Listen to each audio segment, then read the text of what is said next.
Muito bom dia a todos, que a paz do nosso Mestre Jesus, esse companheiro de todo instante, ele possa estar presente em nossas vidas. Para a gente falar alguma coisa sobre doutrina espírita, nós sabemos que a doutrina tem alguns fundamentos, alicerçado em cima da filosofia, da parte científica, da parte religiosa. Geralmente eu gosto de falar de doutrina falando da parte religiosa, mas a gente vê alguns amigos dentro da doutrina que falam muito bem sobre a parte científica da doutrina. Às vezes é necessário que a gente estude um pouco mais para poder estar entendendo. Outro dia, estudando um livro do Dr. Hernani, ele define o espírito como um arquétipo tetradimensional, cibernético e histórico. Fui pesquisar, falei, nossa, que definição, né? Cientificamente ele fala que somos um modelo de alguma coisa, o arquétipo quer dizer modelo de alguma coisa. Aí ele fala que ele é tetradimensional porque estamos vivendo em uma dimensão e manifestando em outra. Aí ele também cita que é cibernético porque desprendemos energia, e histórico porque armazenamos tudo aquilo que vivemos. Então, às vezes, se a gente lê essa palavra, falar o espírito é isso, a gente sai correndo, né? Falar, não estou preparado para entender cientificamente. Mas, resumindo, é essa condição. Quando nós reencarnamos, passamos aqui de volta no plano terrestre, fisicamente, a gente vem aqui para buscar, granjear algumas virtudes, buscar alguns comportamentos que vão melhorar o nosso relacionamento com a caridade divina, melhorar a nossa visão para com Deus. Uma vez que a gente, quando vai estudar, fala que Deus é amor, né? Mas vai lá escrito, Deus é amor. E a gente tem que, às vezes, entender que o amor é um conglomerado de comportamentos. A gente quer definir a palavra amor em um único comportamento, é difícil, porque o amor ele vai requerer algumas situações até difíceis que nós tenhamos que passar para poder estar adquirindo. Então, estudando a palavra amor, nós vamos encontrar em torno de 120 a 130 itens que às vezes é necessário nós colocarmos em nossas vidas para começarmos a entender o amor. Mas quando a gente fala de amor, né, a gente fala de amor, geralmente a gente busca ter amor por semelhante quando a gente está feliz, né? Quando a gente está feliz, a gente ama todo mundo. Quando estamos sofrendo e passando por dificuldades, achamos que o mundo está contra nós, né? A vida está contra nós, então a gente acha que todo mundo é inimigo. Então, para a gente estar estudando um pouco nessa manhã sobre essa palavra amor, estar estudando um dos elementos do amor, eu fui lá no Livro dos Espíritos, na pergunta 920 do Livro dos Espíritos, Kardec indaga: o homem pode gozar sobre a terra de uma felicidade completa? Então a felicidade ela engloba lá no amor. Então ele pergunta se nós podemos gozar, aqui nós estamos aqui reencarnados, nós podemos gozar de uma felicidade completa. Aí a resposta: não, visto que a vida lhe foi dada como prova ou expiação, mas depende dele amenizar seus males e ser tão feliz quando possa ser sobre a terra. Então às vezes a gente passa aqui nessa encarnação buscando ser feliz e nós não entendemos o porquê da felicidade, por que queremos ser felizes, e às vezes também o porquê que não conseguimos almejar a felicidade. Ele fala que se nós podemos ter a felicidade plena, a resposta é não. Então nós vamos ter o quê? Condições de ter alguns momentos de felicidade. Mas também nós podemos manter a nossa vida num cotidiano tão elevado que de repente a gente passa a ter esse momento numa constante. Não um minuto, mas vários minutos, talvez uma encarnação inteira. Vai depender de como entendermos essa situação de felicidade. Eu me lembro Um bom tempo atrás, uma amiga nossa nos procurou, foi até a nossa casa. Nós, eu e minha esposa, também passávamos naquele momento por um momento de transição, certas dificuldades. E essa amiga nos procurou que estava tendo uma dificuldade de relacionamento com sua filha. Chegou em casa ela, a irmã dela, pediu se poderia conversar conosco. E prontamente a gente se colocou à disposição. Ela veio e contou o fato, né, da menina dela estar direcionando o comportamento dela, saindo fora daquela visão nossa, saindo fora da linha, né, que nós determinamos para a nossa vida que o modelo correto para se viver é desse jeito, geralmente baseado num fundamento cristão. E a menina estava tendo alguns comportamentos errôneos, e a mãe não aceitava. A mãe não aceitava, em constante briga com a filha tinha um gênio, a gente conhecia desde pequeno, o gênio dela era também bem enraizado, bem forte. A filha batia de frente com a mãe. A garota ainda com 14, 15 anos, batia de frente com a mãe, né? É normal hoje com 11, 12 anos, se a gente não tiver educando o filho correto, com 11, 12 anos eles vão bater de frente com a gente, né? E ela estava passando por esse momento de dificuldade, narrou toda a situação, e é difícil a gente estar orientando os outros, né? A gente, para poder estar orientando alguém, no mínimo você tem que ter uma condição de vida, pelo menos exemplar, né? E nós estávamos passando, eu e minha esposa, por algumas dificuldades, não de relacionamento, mas dificuldades do cotidiano. Minha esposa ficou quieta, falei, eu tenho que dar alguma resposta para ela, né? Precisamos, a pessoa veio buscar uma orientação, não pode a gente só ouvir, né? Eu peguei e arrisquei, falei, eu vou arriscar. Logicamente, quando a gente vai ouvir alguém, ou falar com alguém, a gente veio consulta, começa, né? Eu falei, Jesus, me direciona, eu quero falar alguma coisa para ela que não a ofenda. Mas a gente via que o relacionamento da menina com ela, na realidade, eram as duas, né? Era um confronto das duas. Uma não cedia para a outra. Naquele momento era ela que estava buscando ajuda, então automaticamente quem precisava ouvir era ela. E eu na hora, a única coisa que eu lembrei, eu falei, olha, por que você não passa a amar a sua filha? Ela falou, mas eu amo a minha filha.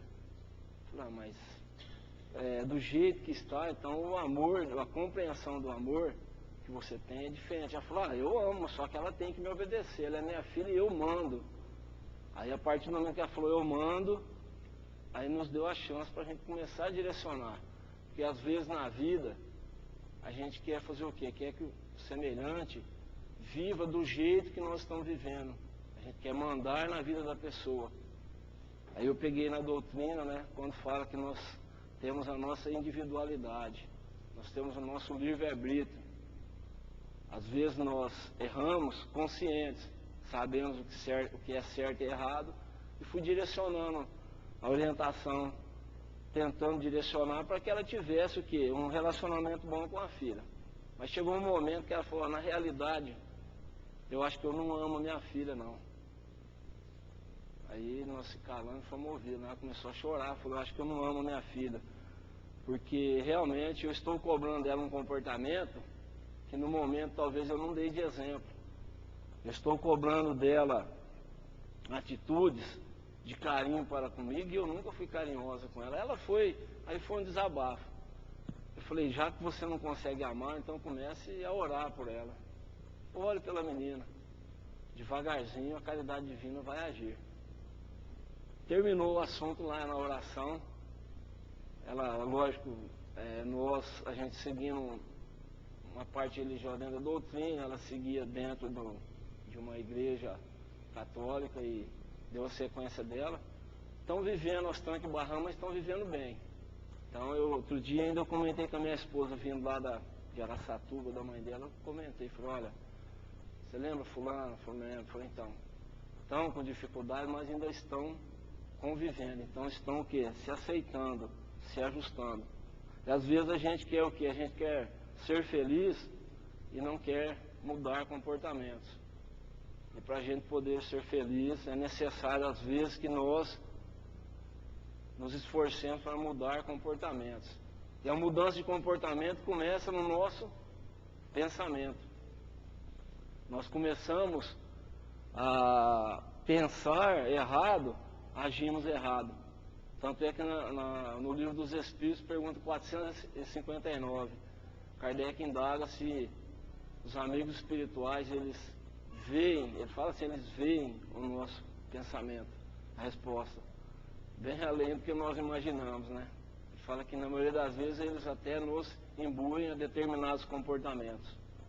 É lógico que se eu faço um comportamento errado, quem está me imbuindo talvez não é um irmão bem orientado, mas porque eu estou pensando do jeito que sintoniza com ele. E às vezes quando a gente tem atitudes boas, alguns amigos espirituais que têm um procedimento melhor no plano espiritual nos direcionam, porque estou pensando bem, automaticamente recebo boa ajuda. Aí falando dessa felicidade, o Chico coloca num versinho bem simplesinho para a gente poder entender a felicidade. Ele coloca assim, ó: felicidade real, que não sofre contradita, é aquela que vive oculta nos males que a gente evita. Então ele dá uma condição. Às vezes a gente quer ser feliz, lá no 920 fala que nós não vamos conseguir totalmente ser felizes aqui. Só que o Chico fala, ó, você quer ter uma felicidade? Você começa a evitar de fazer o mal. Começa a evitar. É automático. Então e nós fazemos o mal através do pensamento, através da nossa visão, que a gente enxerga o mal nas pessoas, através da nossa fala. E talvez algumas vezes a gente faz o mal também em atitudes. Já conseguimos diminuir bem esse comportamento de atitude, mas de pensamento, de visão e de fala, nós ainda precisamos trabalhar muito em cima disso. Se nós pegarmos lá no Evangelho, na carta de Paulo a Tiago, no capítulo 3, versículos 7 e 8, ele fala sobre o que é a nossa fala. Ele comenta sobre o que é a nossa fala. Ele cita desse jeito: o homem, ser inteligente, conseguiu dominar sobre a terra os animais, os répteis, as aves, só não conseguiu dominar a própria língua. Com ela ele eleva e com ela ele destrói. Então olha a força e o poder do nosso verbo, do que nós falamos, do que nós exprimimos. Só que o que nós falamos geralmente, para a gente falar alguma coisa, o primeiro item que é necessário, nós pensarmos, não é verdade? Ninguém consegue falar a esmo. A pessoa, se ela está nervosa, ela está passando por um momento de nervoso, de desequilíbrio, ela fala aquilo que está lá na mente dela. Se ela está num momento de paz, de tranquilidade, ela também fala aquilo que está dentro dela. Então é interessante nós começarmos para estarmos colocando bem em nossas vidas, começarmos a pensar bem. Aí depois ele fala sobre a gente estar vendo o mal nas pessoas. Lá no Evangelho de Mateus, capítulo 5, fala que os olhos são a luz do nosso coração. Se nossos olhos for bom, muita luz há dentro de ti. Se teus olhos forem maus, quantas trevas há dentro de ti. Então a gente tem que começar a enxergar o semelhante também, de repente, com outros olhos. Começar a ver o semelhante, o comportamento daqueles que convivem conosco no dia a dia, de outro jeito. Às vezes até a pessoa tem uma atitude reprovável na nossa visão. Na nossa visão. Então é necessário que nós comecemos a enxergar o nosso semelhante diferente. Para a gente poder estar fazendo o quê? Colocando o bem em prática. É assim que nós vamos começar a fazer o quê? A buscar esses intentos da felicidade. Esses intentos, esses momentos de felicidade. Um exemplo de comportamento de felicidade, outro dia uma senhora, a gente assistindo televisão, jornalismo, saiu, foi repercussão no Brasil todo, que uma mãe tirou a vida de um filho porque o filho estava desviando o comportamento dele. Ele tinha se envolvido um comportamento errado, utilizando drogas, ele chegou a bater na mãe, fazendo algumas barbaridades. Aí a visão da mãe dele foi o quê? A mãe dele foi lá e tirou a própria vida dele. Então, a gente vai analisar, falar, cada um, o olho de cada um, ele interpreta aquilo que ele quer. Então é bom a gente começar a ver se a gente não precisa pingar um colírio no olho para melhorar a nossa visão. Um exemplo de visão, tinha um senhor que ele ia trabalhar e chegava em casa todo dia, a mulher olhava pela janela e falava, nossa, a roupa da vizinha está toda suja, né? Ela coloca lá no varal toda suja a roupa. E o marido até então nunca preocupou em olhar. Por várias vezes ela falou. Um dia, ele chegou em casa, ela falou que a roupa da vizinha, ela tinha colocado um lençol. E a mulher falou, olha, o lençol da vizinha está todo sujo, secando lá no varal. Ele foi e olhou, detectou também que apresentava uma sujeira lá no lençol. Só que aí ele pegou, foi lá na cozinha também, pegou um paninho, foi lá e limpou a janela, o vidro da casa dele. E voltou e chamou a mulher dele para dar uma olhada. Aí a mulher dele falou, nossa, agora ela lavou bonito, né? Às vezes a gente está usando um óculos tudo embaçado, né? Às vezes é necessário que a gente coloque um colírio nos nossos olhos para ver que o semelhante também é bom. O semelhante tem virtudes.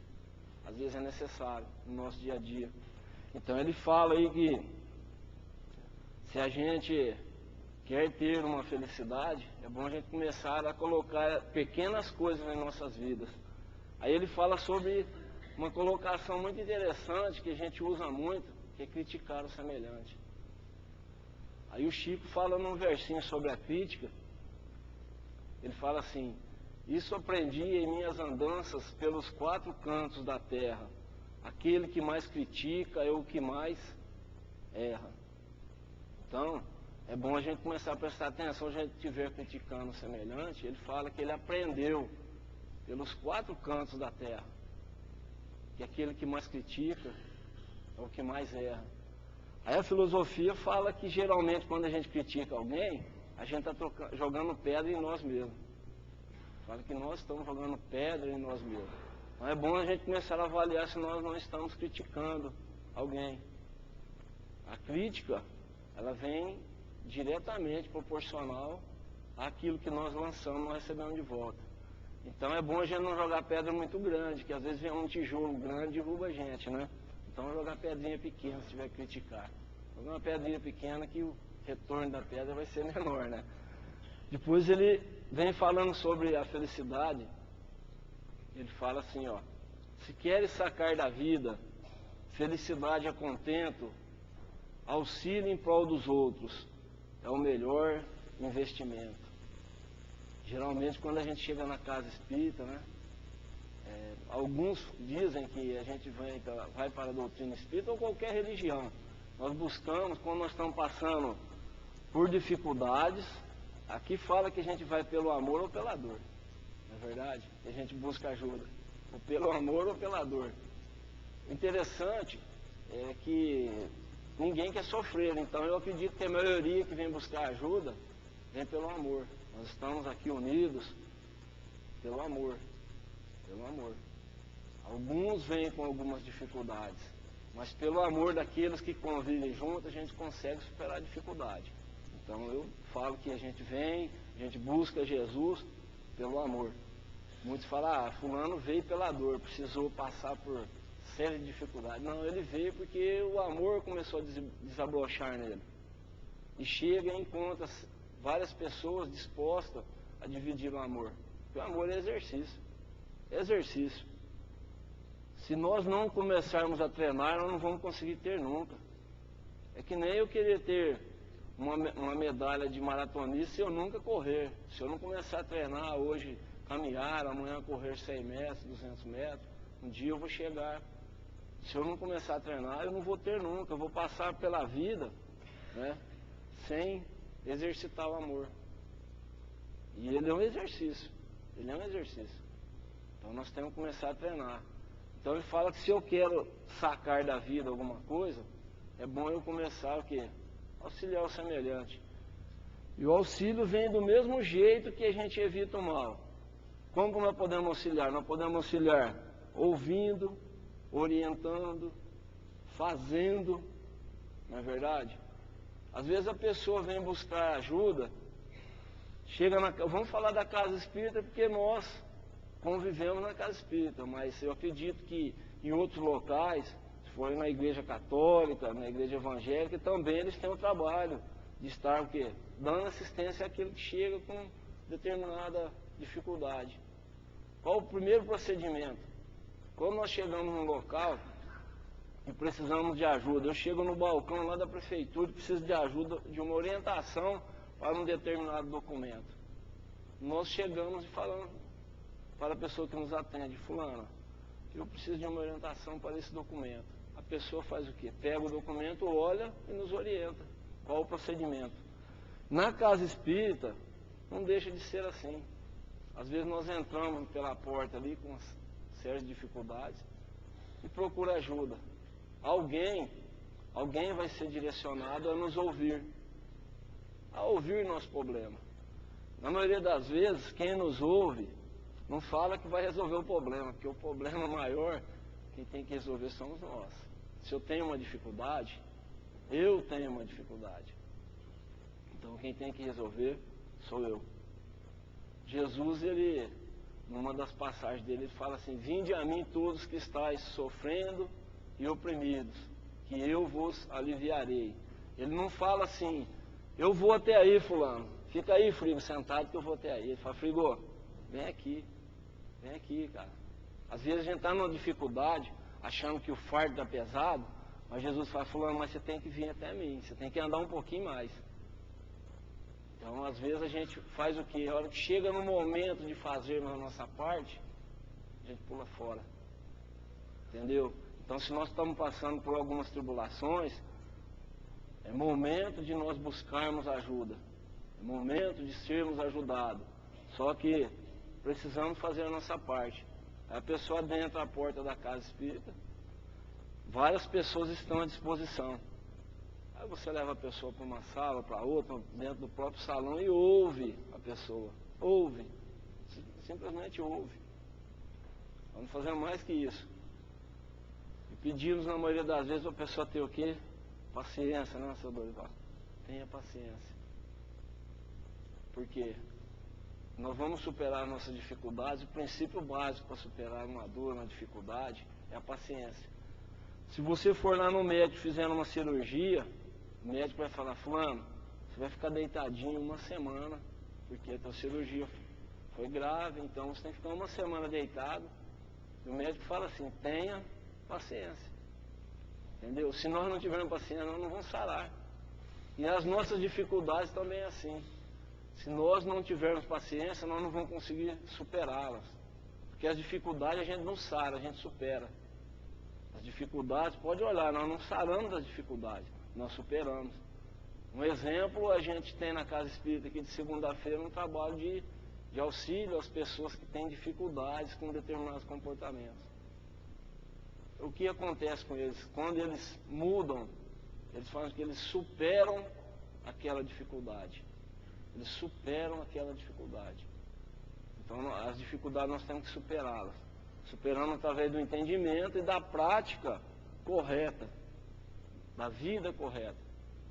Então, se às vezes eu preciso auxiliar alguém, eu posso auxiliar ouvindo, falando. Agora, eu acredito que dentro de uma família, o auxílio maior que nós conseguimos dar é o exemplo. Eu acredito que o exemplo é o maior auxílio. Tanto é que Jesus, alguns que escrevem sobre Jesus, falam que Jesus, ninguém conheceu a letra de Jesus. Nós não temos nenhum relato, nenhum pergaminho, nenhum pedaço de couro de carneiro escrito uma letra de Jesus. Não dá nem para a gente saber se ele era letrado, se ele sabia escrever ou não, porque não tem nada escrito dele. Tem assim, por Lucas, Mateus, João. Lucas escreveu 76 anos depois do Cristo, foi que ele escreveu os relatos de Jesus. João escreveu logo porque ele conviveu com Jesus. Entendeu? Mas Jesus mesmo, Eu não conheço, o senhor conhece, Dorival? Eu não conheço nenhum relato da palavra, da letra de Jesus. Não conheço. Outros escreveram sobre ele. Só que ele fez o quê? Ele exemplificou. Ele viveu. Ele vivenciou o comportamento que é adequado para nós vivenciarmos. Senão ele fala, Jesus fala assim, vinde a mim. Ele fala, vem até mim aqueles que estão sofrendo. E ele fala também que eu sou o caminho, a verdade e a vida.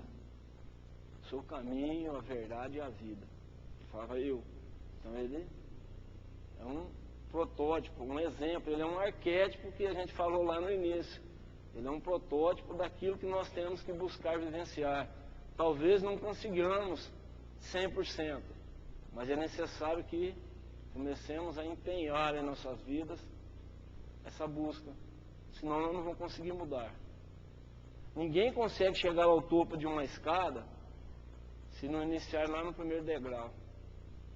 Muitas vezes na vida nós queremos ter essa felicidade plena e não fazemos jus nem por momentos de felicidade.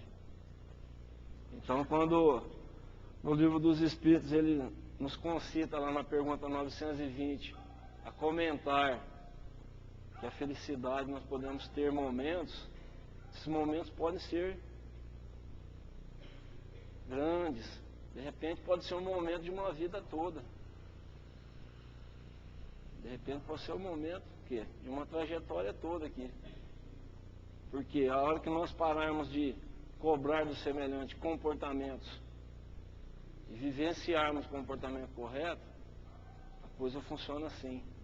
Às vezes a gente chega na casa espírita, na maioria delas está escrito assim, ó, o silêncio é uma prece.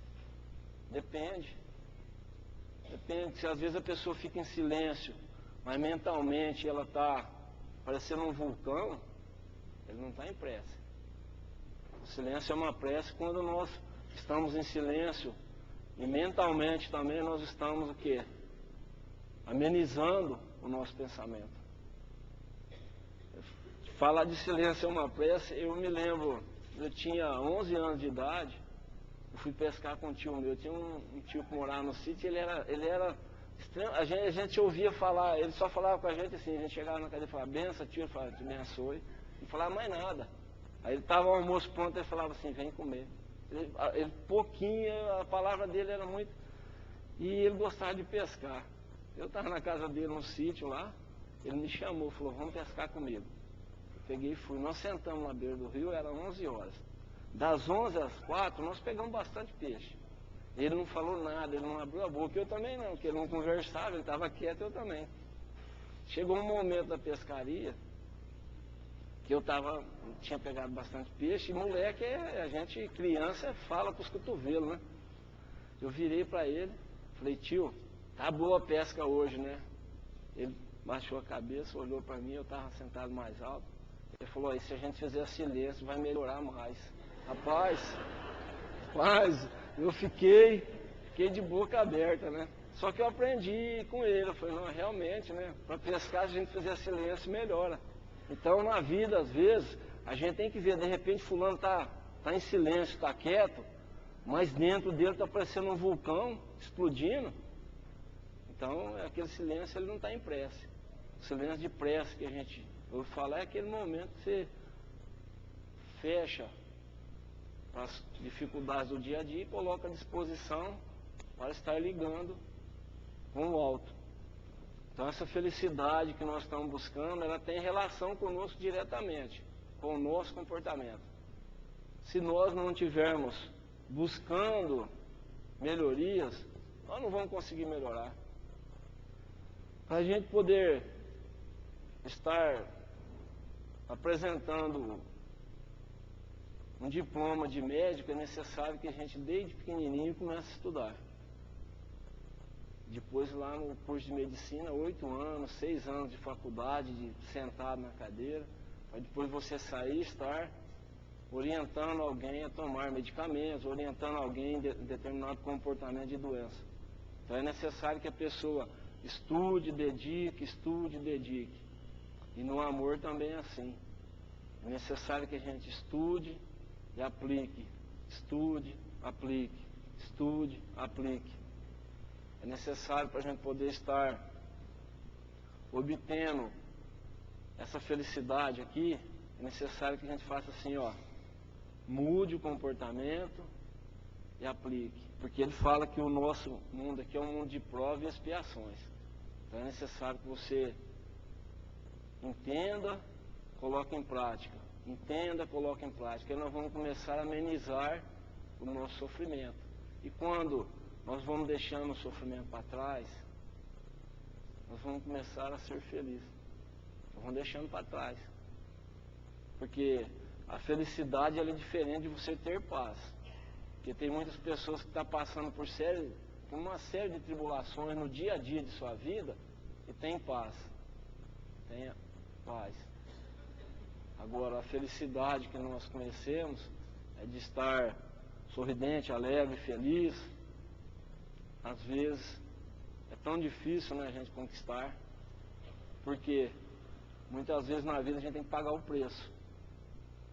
O médico, para ele poder ter o diploma de médico, ele foi necessário que ele enfrentasse 6, 8 anos de estudo, afinco, passando noites e noites estudando, para ostentar um diploma de médico. Às vezes nós queremos ser médicos sem estudar, sem fazer nada, sem se esforçar em nada. Queremos ter felicidade, mas não fazemos nada pela felicidade do semelhante. Quando nós abraçamos a doutrina espírita e chegamos na casa, a pessoa é orientada e dali um pouquinho que o pessoal fala, ah, fulano, começa a trabalhar no bem. Começa a trabalhar no bem. A gente vê todas as casas espíritas que nós vamos, você vê que tem frentes de trabalho. Divaldo fala que uma das obrigações do presidente da casa é estar o quê? Criando frente de trabalho para dar chance para a gente colocar em prática. Por exemplo, uma coisa que eu vejo até que é bem simples no nosso dia a dia e às vezes a gente não participa. A gente vê muito, às vezes, a Casa Espírita falando, olha, vai ter um curso para passista. Tem um curso para passista. O que é o curso? Vai orientar a pessoa no comportamento correto para ele poder participar e aplicar o passe. Nós sabemos que o passe nada mais é do que você pegar essa energia que está disponível aqui, está disponível em todo local do planeta. Está disponível. Você canaliza e repassa para alguém. Você canaliza e repassa para alguém. Agora é necessário alguns tópicos para você poder estar canalizando.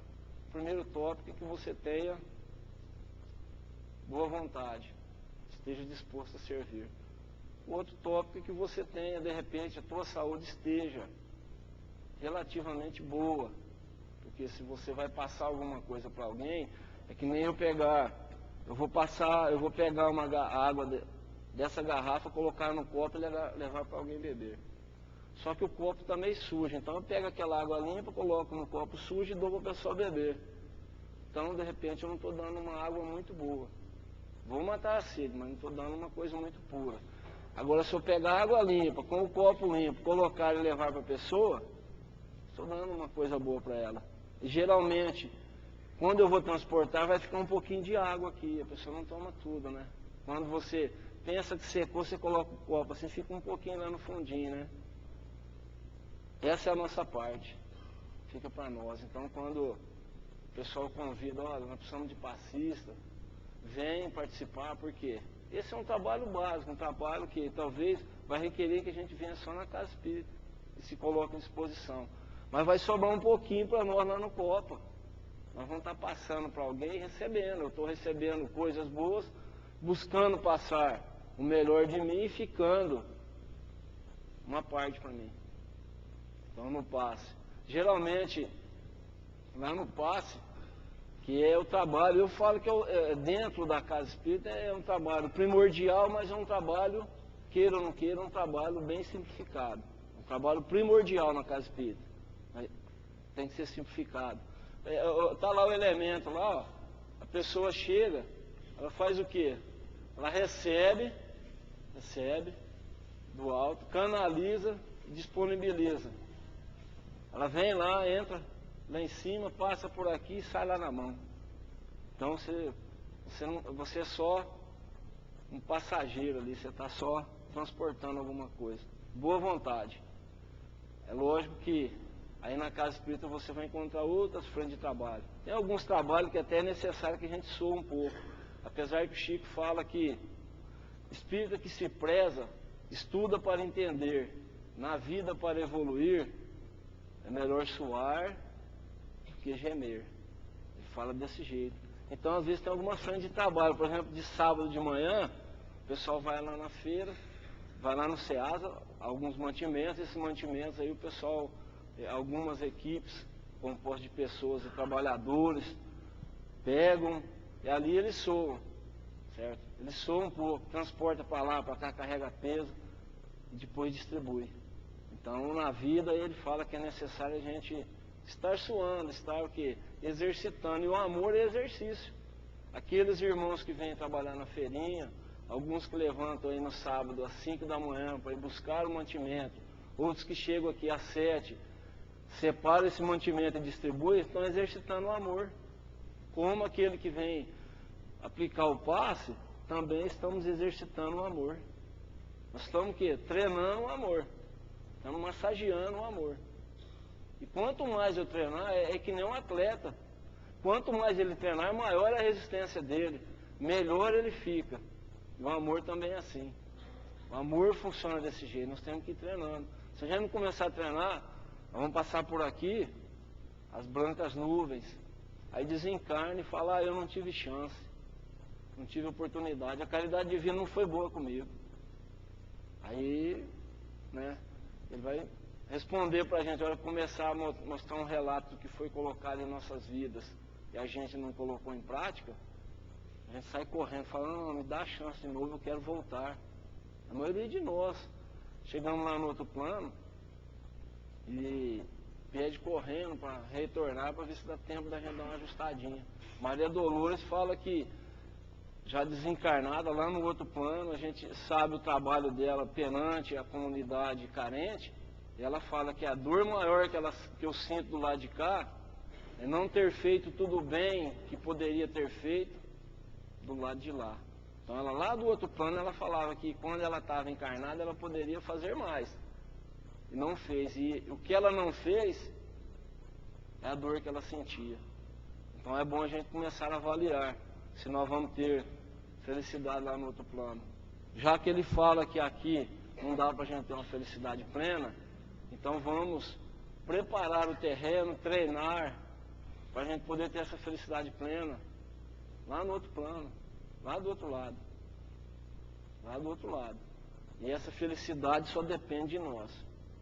Só depende de nós. Jesus, certa feita, após está lá no Evangelho de Lucas, depois que aconteceu o milagre da multiplicação dos pães e dos peixes, ficou a multidão com Jesus e ele pediu para que os seus discípulos montassem no barco e atravessassem o lago.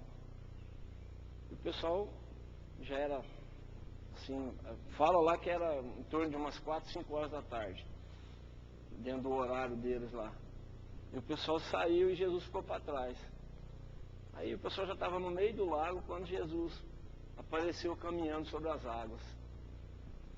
Vinha lá Jesus caminhando. Aí todo mundo olhou e falou, vem vindo um ali andando sobre as águas. Aí Pedro, né? Falou, alto, quem vem lá? Ah, sou eu, Pedro, Jesus. Mas é o Senhor mesmo? Não, sou eu, Jesus. Fala, se o Senhor é Jesus que está vindo, então fala com que eu vá até o Senhor. Ele falou, então venha, Pedro. Aí Pedro desceu do barco e saiu andando sobre as águas. Só que ele saiu andando indo no sentido de Jesus. Mas de repente, acho que caiu a ficha dele. Falou, não, mas eu estou andando sobre as águas, isso é meio gozado, é diferente. Eu sou acostumado a andar em coisa sólida, coisa firme. Mentalmente, ele já desacreditou. Na hora que ele perdeu o crédito, ele já começou a fazer o quê? Começou a afundar. Ele não conseguiu chegar até Jesus. Jesus teve que vir nele pegar pela mão, que aí ele começou a afundar e pediu socorro. Jesus pegou e levou ele para o barco. Às vezes nós somos chamados a participar de alguns trabalhos. de algumas atividades do dia a dia. Não vou falar nem na casa espírita, lá no nosso dia a dia, na nossa residência, aqueles que convivem conosco. Nós somos chamados a participar junto com as pessoas numa trajetória, falar, ó, nessa trajetória que nós vamos estar participando junto de a nossa melhoria. E às vezes no meio do caminho, a gente começa, eu falo assim, a gente começa a desambar, começa a deixar cair para trás, começa a perder o fio da meada, começa a se desviar, começa a sair fora daquilo que foi projetado, daquilo que nós projetamos. Porque nenhum de nós aqui, ó, todos nós que estamos aqui, projetamos essa encarnação nossa. Projetamos essa trajetória. Todos nós. Senão o livro dos Espíritos estaria mentindo. Nos é dado a chance de projetar, de programar. Agora é lógico que fica a critério de nós se vamos fazer o certo ou não, é nosso critério. Então às vezes a gente projeta, a gente programa, e no meio do caminho a gente começa a afundar. A gente começa a perder, começa a descer. Aí às vezes é necessário que alguém venha e pega na nossa mão e fala, não, fulano, levanta que eu vou te ajudar. A hora que a gente começa a gritar. É onde eu falo que a pessoa vem na casa espírita, quando fala que ela vem pelo amor ou pela dor, a maioria vem pelo amor. E a gente vem por quê? A gente está buscando o amor. Queremos ser felizes, então a gente vem buscar, queremos buscar amor. O amor que às vezes a gente não dá na nossa casa, às vezes a gente não dá na nossa casa, a pessoa corre gritando, né? Aí a pessoa acha que está sofrendo. Mas a maioria das dificuldades nossas são respostas das nossas atitudes, dos nossos comportamentos, que deixamos de fazer ou que fizemos errado. Se eu deixar de fazer também, eu estou errando. Se eu fizer errado, vou pagar pelo erro. Então é bom a gente estar avaliando nosso comportamento. Se eu quero ter felicidade, comece a colocar em prática a felicidade dos outros. Ela vai retornar automaticamente. Quando Jesus falava, vinde a mim, ele falava, vem até mim. Ele falava, vem até mim. Ele não fala, não, fulano, fica sentadinho em berço esplêndido que eu vou até você. Vamos ficar esperando. Talvez a gente espere uma encarnação inteira. Perde a chance. Então o ideal é que a gente comece a buscar a nossa melhoria. Já que às vezes a gente não consegue, às vezes por questão de orgulho, na convivência do cotidiano, do dia a dia, da nossa casa, nós não conseguimos estar mudando, podemos começar a mudar lá no nosso trabalho, lá na casa espírita, ou aonde nós estivermos frequentando. Que eu falei, é um exercício. A gente começa a treinar com outros que às vezes a gente nem conhece, para depois a gente colocar em prática com aqueles que a gente conhece. O ideal era colocarmos em prática com aquilo que nós conhecemos, porque depois vai ser automático. Mas então, se nós não conseguirmos lá, podemos começar a treinar em outro lugar. Podemos começar. Então é bom treinar, porque a prova do treinamento vai ser na hora do desencarne, né? Na hora que nós chegarmos lá no plano espiritual e for lido a nossa ficha, né? Ô, dona Zé, vamos ver a ficha aqui. Aí você começa, 1, 2, 3, fala, não, para, me dá a chance. A gente quer a chance de voltar. Para que eu não vou aguentar 4 itens, eu aguento 3, vou aguentar 4. Então, a doutrina nos chama para isso, para a gente estar mudando nosso comportamento. Enquanto nós estamos aqui, Jesus falava assim, que era para a gente estar reconciliando com os nossos desafetos, não vou falar nem inimigos, os nossos desafetos, enquanto nós estamos o quê? Junto com eles. Porque depois que ele passar lá para o outro lado, vai se tornar mais difícil. Por quê? Imagine para a gente poder estar ajustando um comportamento com uma pessoa, o que a caridade divina tem que fazer para trazer você, trazer eu, trazer uma terceira pessoa se agrupando. Talvez demore anos, séculos. Então vamos aproveitar o momento que nós estamos juntos. E esse momento da gente estar aí buscando essa felicidade, nós só vamos conseguir através de 2 itens importantes. é cuidar daquilo que nós estamos pensando e colocar em prática o bem na nossa vida. É o básico para nós estarmos vivendo bem. É prestar atenção naquilo que nós estamos pensando. Se eu estou pensando errado, eu tenho que começar o quê? A me vigiar.